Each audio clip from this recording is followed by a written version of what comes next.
La pluie martelait l'asphalte quand Jonathan vit quelque chose qui glaça son sang. Le petit garçon noir de 8 ans qui demandait toujours des pièces à la porte de son bureau courait désespérément dans la rue, serrant quelque chose enveloppé dans des chiffons sales. Mais ce n'était pas une seule chose. C'étaient 2 petites formes qui bougeaient faiblement contre sa poitrine maigre. Des bébés. 2 nouveau-nés à peine vivants dans les bras d'un enfant qui pouvait à peine prendre soin de lui-même. Jonathan écrasa les freins de sa Mercedes noire, le cœur battant à tout rompre. Depuis 3 ans, ce garçon apparaissait chaque matin au même coin de rue, avec les mêmes yeux grands et suppliants. 3 ans à lui jeter quelques pièces par la vitre de sa voiture, en s'imaginant que cela suffisait à apaiser sa conscience de millionnaire. 3 ans à prétendre ne pas voir la faim grandissante sur ce visage d'enfant. Et maintenant, voyant le garçon chanceler sous la pluie torrentielle en protégeant 2 bébés de son propre corps, Jonathan sentit une brûlure étrange dans sa poitrine. Un mélange d'horreur et de honte qu'il n'avait jamais connu en 50 ans de vie. Le garçon disparut dans une ruelle sombre, entre des bâtiments abandonnés. Jonathan hésita une seconde seulement avant de sortir de la voiture, la laissant tourner sous la pluie. Ses vêtements de luxe furent aussitôt trempés, mais il s'en moquait. Il devait comprendre ce qui se passait. Il suivit les pleurs étouffés venant du fond de la ruelle. L'odeur d'égout et de moisissure envahit ses narines tandis qu'il avançait à travers les débris et les ordures entassées. Ses mains tremblaient, non seulement à cause du froid, mais à cause de la certitude grandissante qu'il était sur le point de découvrir quelque chose qui changerait tout. Une faible lumière filtrait d'une ouverture dans le mur d'un immeuble condamné. Jonathan s'approcha lentement, le cœur battant. À travers le trou irrégulier, il aperçut une scène qui lui coupa le souffle. Le garçon avait construit un petit abri avec des cartons et des bâches en plastique. Au centre de cet espace minuscule, il donnait aux 2 bébés de l'eau tiède avec une bouteille en plastique percée, bougeant avec une précaution de quelqu'un qui l'avait déjà fait des centaines de fois. Ses propres lèvres étaient fendillées par la déshydratation, mais il ne buvait pas une seule goutte. « Calmez-vous, mes anges », murmura le garçon d'une voix rauque, trop mûr pour son âge. « Papa trouvera plus de nourriture demain. Vous irez bien. Papa. » Ce mot transperça Jonathan comme une lame. Un enfant de 8 ans s'appelant lui-même le père de 2 nouveau-nés, portant une responsabilité qui détruirait des adultes. Et lui, Jonathan, un homme avec plus d'argent qu'il ne pourrait jamais dépenser. Réalisant que sa charité quotidienne de quelques pièces n'était qu'une cruelle plaisanterie face à une réalité aussi brutale. Les bébés pleuraient faiblement, leur voix résonnant contre les murs humides. Le garçon ôta sa propre chemise déchirée pour les envelopper dedans, exposant son corps maigre au froid. Jonathan vit alors quelque chose qui lui coupa totalement le souffle, une marque sur le bras gauche de l'enfant. Une cicatrice profonde en forme de T, visiblement faite avec un fer chauffé. Le même T gravé dans le logo de son entreprise, Thornfield Industries. Le même symbole que son associé Richard avait insisté pour marquer sur certaines propriétés spéciales, durant les heures les plus sombres de leurs affaires. Jonathan recula, incapable de traiter cette connexion impossible. Cette marque ne pouvait pas être une coïncidence. Quelqu'un avait marqué cet enfant du sceau de son entreprise, le transformant en propriété, en chose. Le garçon sembla sentir sa présence. Il se retourna lentement, croisant le regard de Jonathan à travers le trou du mur. Son visage n'exprima aucune surprise, seulement une lassitude ancienne, usée, qui n'appartenait pas à un enfant. « Es-tu venu me reprendre ?» demanda-t-il calmement, protégeant instinctivement les bébés contre sa poitrine. Jonathan ne put répondre.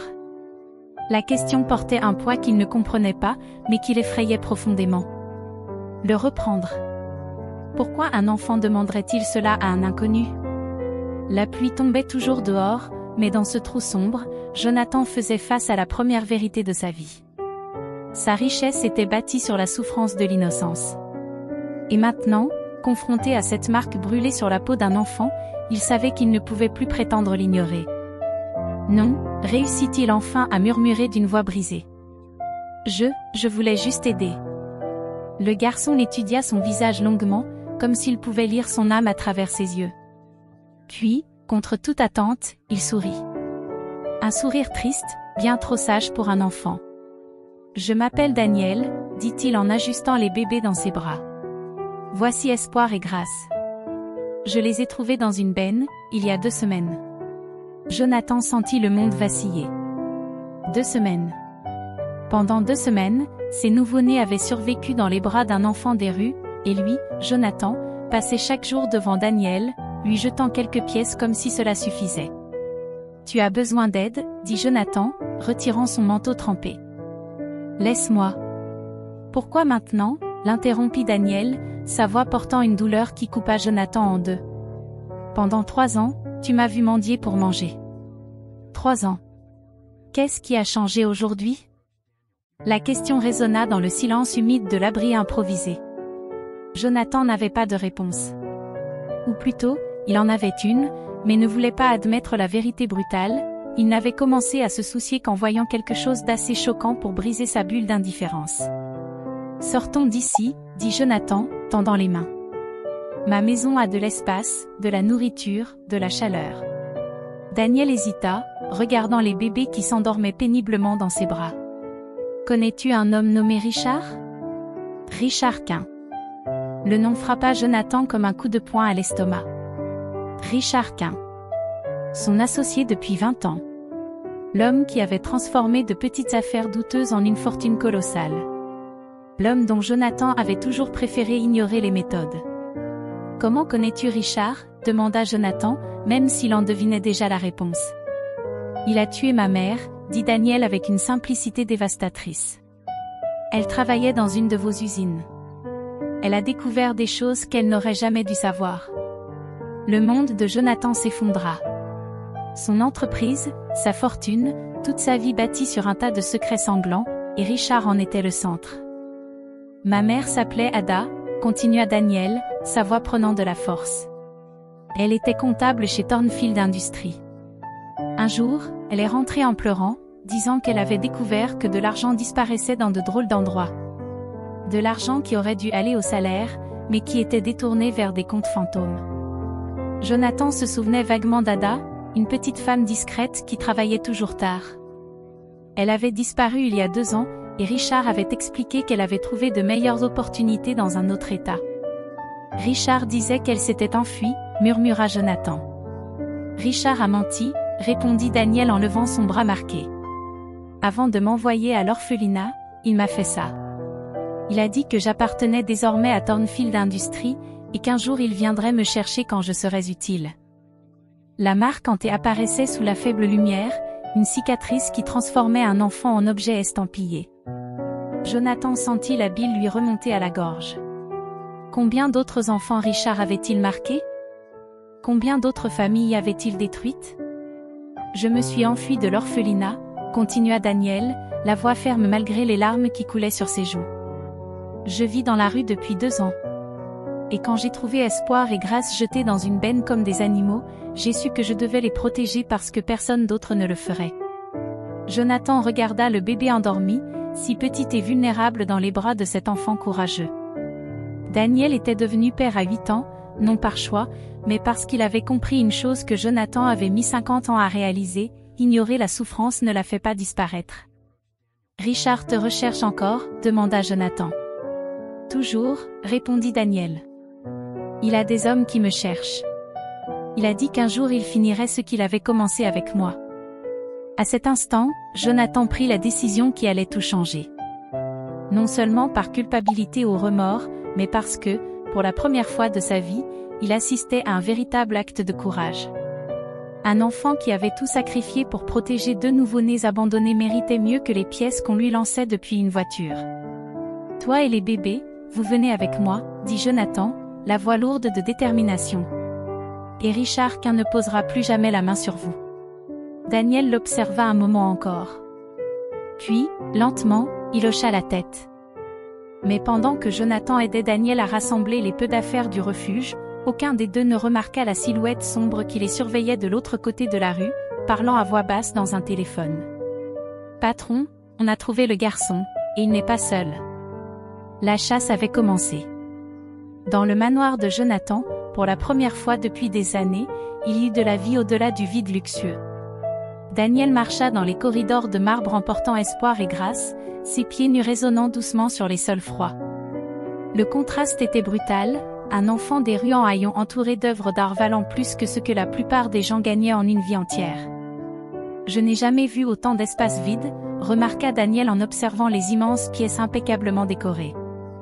La maison où je vivais avec ma mère tiendrait entièrement dans cette pièce. Jonathan ressentit le poids de l'ironie. Il avait construit un empire pour remplir un vide qui ne faisait que grandir à chaque acquisition. Maintenant, 3 enfants abandonnés donnaient plus de sens à ces murs que des décennies d'accumulation matérielle. Tandis que Daniel nourrissait les bébés dans la cuisine, Jonathan s'enferma dans son bureau. Il devait comprendre ce que Richard avait fait, combien de crimes avaient été commis au nom de Thornfield Industries. Il ouvrit des dossiers qu'il avait évité d'examiner pendant des années. Des comptes que Richard supervisait toujours au nom de l'efficacité. Ce qu'il découvrit le rendit nauséeux, des transferts de millions vers des comptes offshore, des contrats avec des sociétés écrans, des paiements pour des services de sécurité qui n'étaient que pots de vin et extorsion. Pire encore, une liste de noms sous l'intitulé « Ressources humaines spéciales ». Ada, la mère de Daniel, était marquée comme « résolue définitivement ». Il y avait d'autres noms sur la liste. Des familles entières. Et à côté de chaque nom, une note au sujet de « jeunes éléments transférés vers des programmes spéciaux ». Jonathan comprit l'horreur complète. Richard n'éliminait pas seulement ceux qui découvraient ses crimes. Il enlevait des enfants, les marquait comme propriété, et les utilisait dans des programmes encore plus sinistres. Daniel avait réussi à s'enfuir, mais combien d'autres n'avaient pas eu cette chance? Ses doigts tremblaient lorsqu'il trouva un dossier intitulé « Projet futur ». À l'intérieur, des dizaines de photos d'enfants marqués d'un T, âgés de 5 à 15 ans, tous aux yeux vides, manifestement sous forme de contrôle chimique ou psychologique. Un bruit dans le jardin le fit se figer. Par la fenêtre, il vit des silhouettes se déplacer parmi les arbres. Richard avait trouvé le manoir plus vite qu'il ne l'espérait. Jonathan enferma les fichiers dans un tiroir secret et courut vers la cuisine, où Daniel berçait Grace pendant qu'Espoir tétait paisiblement. Cette quiétude domestique contrastait grotesquement avec le danger qui approchait. « Il faut partir maintenant », dit Jonathan en essayant de garder la voix calme. Daniel leva les yeux, déjà conscient, il sait qu'il est ici. Ce n'était pas une question. Le garçon avait développé des instincts de survie que des hommes adultes n'avaient jamais eu à forger. Il sentait le danger approcher comme un animal sauvage. « Je connais un endroit », dit Jonathan en saisissant une valise d'urgence qu'il gardait toujours prête, une cabane à la montagne que Richard ne connaît pas. « Richard, c'est tout de toi », répondit Daniel en ajustant les bébés contre sa poitrine. Il a 20 ans d'information. Où que tu ailles, il sait. La vérité des paroles frappa Jonathan comme la foudre. Richard n'était pas seulement son associé. C'était son manipulateur, le véritable propriétaire de tout ce que Jonathan pensait posséder. Un fracas retentit à la porte d'entrée. Sortie arrière, chuchota Jonathan en guidant Daniel à travers le cellier vers une porte cachée donnant sur l'arrière-cour. Mais Richard avait entouré la propriété. Des lanternes bougeaient de tous côtés. Des voix murmuraient des ordres dans l'obscurité. Jonathan réalisa qu'il était piégé dans sa propre maison, transformant son refuge en prison. La voix de Richard résonna dans les couloirs. « Jonathan. Je sais que tu es là. Ramène-moi le garçon, et nous réglerons ça civilement. » Daniel prit Jonathan par le bras, ses yeux brillants d'une détermination farouche. « Il ne veut pas seulement de moi, » murmura-t-il. « Il veut aussi les bébés, pour remplacer ceux qui ont trop vieilli dans le programme. » La révélation finale frappa Jonathan comme une avalanche. Richard n'a pas seulement formé des travailleurs esclaves marqués. Il les remplaçait quand ils devenaient trop vieux. Gardant toujours un stock de petits-enfants à façonner selon sa volonté malade. « Il y a une chose que Richard ignore à mon sujet, » dit Daniel, la voix prenant une force effrayante pour un enfant de 8 ans. « Avant de m'enfuir de l'orphelinat, j'ai copié tous ses dossiers, noms, lieux, comptes bancaires, tout. » Jonathan le regarda, incrédule. « Tu as des preuves cachées dans un endroit que moi seul connais. Richard veut que je reste en vie parce qu'il sait que si quelque chose m'arrive, ces informations arriveront entre de bonnes mains. » C'était la carte maîtresse que Daniel avait gardée secrète. La raison pour laquelle il était encore en vie malgré toutes les poursuites. Un enfant de 8 ans avait déjoué un criminel expérimenté par pure intelligence et planification. Des pas résonnèrent de plus en plus près. Richard perdait patience. Jonathan regarda Daniel et le bébé endormi dans ses bras, puis prit sa deuxième décision définitive de la nuit. Il ne fuirait pas. Il était temps d'affronter Richard et d'en finir une bonne fois pour toutes. Mais d'abord, il devait savoir exactement où Daniel avait caché ses preuves. Les preuves sont dans un coffre-fort numérique, chuchota Daniel rapidement. Programmé pour envoyer tout aux journalistes et à la police si je n'entre pas un code spécifique toutes les 72 heures. Jonathan resta bouche bée. Un enfant de 8 ans avait créé un système de sécurité que des criminels chevronnés mettraient des années à concevoir. « Comment as-tu appris ça ?» demanda-t-il.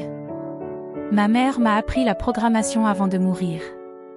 Elle savait qu'un jour j'aurais besoin de me protéger. » Les pas de Richard se rapprochaient. Jonathan prit une décision désespérée. « Reste ici avec les bébés, » dit-il en tendant son téléphone à Daniel. « Si quelque chose tourne mal, appelle ce numéro. C'est mon avocat privé. Il vous protégera. » Où allais-tu terminer ça? Jonathan quitta le cellier et traversa les couloirs sombres de sa propre maison. 20 ans en partenariat avec Richard. 20 ans à prétendre ne pas voir les signes évidents. Il était temps d'affronter le monstre qu'il avait aidé à créer. Il trouva Richard dans la pièce principale, examinant les tableaux coûteux avec son calme habituel. 3 hommes armés l'accompagnaient, mais Richard les ignora d'un geste. « Jonathan, mon vieil ami », sourit Richard comme s'ils étaient à une réunion d'affaires. « Tu as l'air troublé. Où sont passés les enfants du projet futur ?» Le sourire de Richard s'élargit. « Alors tu as finalement découvert. Je pensais que tu n'aurais jamais le courage de regarder les dossiers. Réponds-moi. Dans des lieux sûrs, préparés pour devenir de futurs citoyens utiles. Tu devrais être fier, Jonathan. Ton argent a sauvé ces enfants de la misère des rues. Sauvé. » La rage pure brûla dans les veines de Jonathan. « Tu les as marqués comme du bétail. »« Je les ai organisés, » corrigea Richard, sa voix prenant une froideur dangereuse. « J'ai fait de la matière humaine une ressource précieuse. Chacun de ces enfants génère désormais plus de valeur qu'il n'en vaudrait en 20 vies dans la rue. » Jonathan comprit qu'il faisait face à un psychopathe complet. Richard croyait réellement que l'enlèvement et l'asservissement d'enfants étaient un service rendu à la société. « Le garçon vient avec moi, » continua Richard. « Et les bébés aussi. J'ai des acheteurs spéciaux qui attendent des nouveau-nés bien élevés. » Jamais. Jonathan, tu ne comprends pas. Ce n'est pas ton jeu. Ça ne l'a jamais été. Tu n'as toujours été que le joli visage de l'opération, le millionnaire respectable que personne ne soupçonnerait. J'ai tout construit. La vérité finale frappa comme une gifle. Jonathan n'avait jamais rien possédé. Il n'était qu'une marionnette, une vitrine masquant les opérations criminelles de Richard. Les documents autorisant tous les accords portaient ta signature. Richard sourit malicieusement. Légalement, tu es responsable de tout. Chaque transfert, chaque compte offshore, chaque résolution permanente. Jonathan comprit le piège parfait. Si Richard était exposé, il l'entraînerait avec lui. Ils avaient construit un partenariat où tous deux étaient condamnés à une complicité éternelle. « Mais je peux être généreux », poursuivit Richard. « Donne-moi le garçon et les bébés, et nous continuerons comme avant, riches, puissants et libres. » Et s'il refusait, Richard sortit un pistolet de son manteau. « Alors tu auras un accident domestique. Des voleurs cambriolent ta maison, te tuent et kidnappent les enfants. Histoire parfaite. » Jonathan regarda l'arme, puis le visage glacé de Richard. 20 ans de partenariat, et ce n'est qu'à cet instant qu'il comprenait qu'il avait toujours travaillé pour un démon. Une dernière curiosité, dit Jonathan en essayant de gagner du temps. Pourquoi marquer les enfants? Pourquoi le thé de Thornfield? Parce que je suis Thornfield, éclata de rire Richard. Je l'ai toujours été. Toi, tu n'étais qu'un joli nom sur du papier. Thornfield Industries est ma création, mon héritage, et chaque enfant marqué sait qu'il m'appartient. Alors Jonathan entendit un bruit presque imperceptible. Un déclic électronique venant du couloir. Daniel avait allumé le téléphone et enregistrait toute la conversation. Richard l'entendit aussi. Ses yeux se plissèrent dangereusement. On dirait que ton petit protégé est plus malin que je ne l'imaginais. Il est plus malin que nous deux, admit Jonathan avec un étrange sentiment de paix. Et tu viens d'avouer tout ça dans un enregistrement qui est déjà envoyé à mon avocat. Le visage de Richard se tordit en un masque de haine. Tu n'as aucune idée de ce que tu viens de faire. J'ai fait ce que j'aurais dû faire il y a 20 ans. Richard leva l'arme, mais Jonathan ne broncha pas. Pour la première fois de sa vie, il faisait ce qui était juste, peu importaient les conséquences. Tire, dit-il calmement. Mais sache que Daniel a déjà envoyé toutes les preuves aux autorités. Ton empire va s'écrouler avec ou sans moi. Le pistolet tremblait dans la main de Richard. Il comprenait qu'il avait perdu tout contrôle. Dehors, des sirènes de police retentissaient déjà. Daniel avait gagné. 6 mois plus tard. Jonathan observait Daniel jouer dans le jardin du manoir avec Hope et Grace, désormais des bébés en pleine santé, riant aux éclats dans l'herbe verte. Leur rire remplaçait le silence de mort qui régnait autrefois dans la demeure. La transformation était totale, là où il n'y avait qu'ostentation froide, il y avait maintenant la vraie vie. Les couloirs de marbre étaient remplis de jouets éparpillés, de dessins d'enfants collés au réfrigérateur et du joyeux chaos d'une famille réelle. Richard croupissait en prison fédérale, condamné à perpétuité après le démantèlement complet de son réseau criminel. Les enregistrements de Daniel et les fichiers numériques qu'il avait gardés en sécurité avaient permis de sauver 43 enfants marqués d'un thé de torture dans cet état différent. Tous réapprenaient doucement à redevenir des enfants. Jonathan, lui, avait perdu presque toute sa fortune. Les comptes de Thornfield Industries avaient été gelés, et il avait volontairement rendu tous les biens acquis avec de l'argent sale. Il ne lui restait que le manoir, quelques investissements propres et assez pour assurer l'éducation de Daniel, Hope et Grace. Ironiquement, il ne s'était jamais senti aussi riche. « Papa Jonathan !» cria Daniel depuis le jardin, utilisant le nom qu'il avait choisi pour l'homme qu'il avait sauvé. Hope essaie encore de manger de l'herbe. Jonathan sourit et s'approcha en portant Grace dans ses bras. Daniel, désormais âgé de 9 ans, avait visiblement grandi. Une bonne alimentation, du sommeil régulier et l'absence de peur constante l'avaient transformé en un enfant normal, même si sa maturité exceptionnelle ne disparaissait jamais tout à fait. « Elle apprendra », dit Jonathan en retirant doucement les feuilles de la bouche de Hope. « Nous apprenons tous. » Daniel le regarda avec ses yeux profonds, trop vieux pour son âge. « Tu regrettes d'avoir tout perdu ?» C'était une question qu'il posait souvent, comme pour vérifier si Jonathan avait vraiment changé. « Jamais, » répondit Jonathan avec sincérité. « J'ai passé 50 ans à accumuler des choses qui ne valaient rien. Vous trois m'avez appris ce qui compte vraiment. » Sur le bras de Daniel, la cicatrice avait été recouverte d'un tatouage qu'il avait choisi pour ses 9 ans, un arbre poussant à travers l'ancienne blessure, symbole de vie surgissant de la douleur. Le meilleur chirurgien du pays avait proposé d'effacer totalement la marque, mais Daniel avait refusé. « Ça fait partie de mon histoire. Je ne veux pas oublier d'où je viens. » Jonathan admirait cette sagesse. Daniel ne s'était pas contenté de survivre au traumatisme, il l'avait transformé en force, en compassion pour les autres. Déjà, il parlait de devenir avocat pour aider des enfants victimes d'histoires semblables. Le cri de Hope interrompit ses pensées. Daniel accourut aussitôt, caressant le visage de la petite avec une tendresse naturelle qui émouvait toujours Jonathan. « Elle a faim », diagnostiqua-t-il. « Je prépare le biberon. » Tandis que Daniel courait à l'intérieur, Jonathan s'assit dans l'herbe avec Hope et Grace. Ces bébés, autrefois à l'agonie dans les bras d'un enfant désespéré, étaient aujourd'hui en bonne santé, aimés et souriants. Et il savait que c'était l'amour de Daniel qui les avait sauvés, et qui, au fond, l'avait sauvé lui aussi. Son téléphone sonna. C'était Sarah, l'assistante sociale en charge du dossier. « Jonathan, j'ai une bonne nouvelle, » dit-elle d'une voix excitée. L'adoption de Daniel, Hope et Grace vient d'être officiellement approuvée. Vous êtes une famille légale désormais. Les larmes montèrent aux yeux de Jonathan. Après 6 mois de démarches, d'enquête et d'audience, il était enfin officiellement père. Peu importait d'avoir été un millionnaire à 50 ans. Sa véritable vie avait commencé à 51 ans, cette nuit pluvieuse où il avait décidé de suivre un petit garçon courageux. Daniel revint en courant, les biberons à la main, le visage illuminé d'une joie pure. « Papa, pourquoi tu pleures ?»« Parce que nous sommes une vraie famille, » répondit Jonathan en serrant les 3 enfants contre lui. Daniel sourit. Ce sourire qui avait transformé un magnate froid en père aimant. « Nous l'avons toujours été, papa.